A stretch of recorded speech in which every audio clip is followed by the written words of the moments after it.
அஸ்ஸலாமு அலைக்கும். ஜாஃபிர் பின் அப்துல்லாஹ் ரலியல்லாஹு அன்ஹு அவர்கள் கூறியதாவது, அல்லாஹ்வின் தூதர் ஸல்லல்லாஹு அலைஹி வஸல்லம் அவர்கள் எங்களுக்கு குர்ஆன் அத்தியாயங்களை கற்றுக் கொடுப்பதைப் போன்று எல்லா காரியங்களிலும் நல்லதை தேர்ந்தெடுப்பதற்கான முறையையும் கற்றுக் கொடுப்பவர்களாய் இருந்தார்கள்.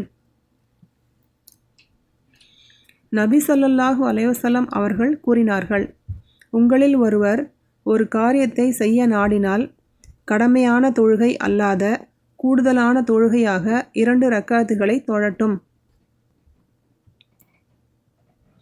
பின்னர் பின்வருமாறு பிரார்த்திக்கட்டும்.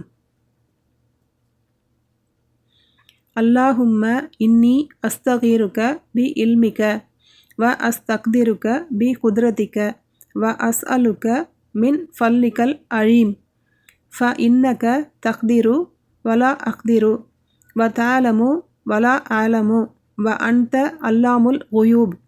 அல்லாஹும்ம இன்குன்த தஅலமு அன்ன ஹாதல் அம்ர ஹைருன் லி ஃபீ தீனி வ மஆஷி வ ஆகிபத்தி அம்ரி ஃபி ஆஜிலி அம்ரி வ ஆஜிலிஹி ஃபஹ்துர்ஹு லி வ யஸ்ஸிர்ஹு லி சும்ம பாரிக் லி ஃபீஹி வ இன்குன்த தஅலமு அன்ன ஹாதல் அம்ர ஷர்ருன் லி ஃபீ தீனி வ மஆஷி வ ஆகிபத்தி அம்ரி ஃபி ஆஜிலி அம்ரி வ ஆஜிலிஹி ஃபஸ்ரிஃப்ஹு அன்னி வஸ்ரிஃப்னி அன்ஹு வஹ்துர்ஹு லில் கைர ஹைசு கான சும்ம அர்லினி.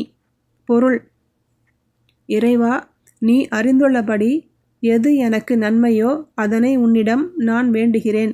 உனது ஆற்றலால் எனக்கு ஆற்றல் உண்டாக வேண்டுமென உன்னிடம் கோருகிறேன். உனது மகத்தான தயவை உன்னிடம் கோருகிறேன். ஏனெனில் நீயே ஆற்றல் மிக்கவன், எனக்கோ எந்த ஆற்றலும் கிடையாது. நீயே நன்கறிந்தவன், எனக்கோ எந்த அறிவும் கிடையாது. நீயே மறைவானவற்றை நன்கறிந்தவன். இறைவா, நான் செய்யப்போகும் இந்த காரியம் எனக்கு என் மார்க்கத்திலும் என் வாழ்க்கையிலும் என் காரியத்தின் முடிவிலும் அல்லது என் இம்மை வாழ்விலும் மறுமை வாழ்விலும் நன்மையானதாக இருக்கும் என நீ அறிந்தால் அதை செய்வதற்கு எனக்கு ஆற்றல் வழங்குவாயாக. அதை எனக்கு எளிதாக்குவாயாக.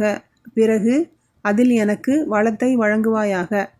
நான் செய்யப்போகும் இந்த காரியம் எனக்கு என் மார்க்கத்திலும் என் வாழ்க்கையிலும் என் காரியத்தின் முடிவிலும் அல்லது என் இம்மை வாழ்விலும் மறுமை வாழ்விலும் கேடாக அமையும் என நீ அறிந்தால் இக்காரியத்தை என்னை விட்டு திருப்பி விடுவாயாக.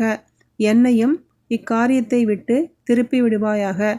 நன்மை எங்கிருந்தாலும் அதை அடைவதற்குரிய செயல்திறனை எனக்கு வழங்குவாயாக. பிறகு அதை திருப்தி கொண்டவனாக என்னை ஆக்குவாயாக. பிறகு அவர் தமது தேவை இன்னதென குறிப்பிடட்டும். சஹீஹ் புகாரி 1162 அத்தியாயம் 19 தஹஜுத்.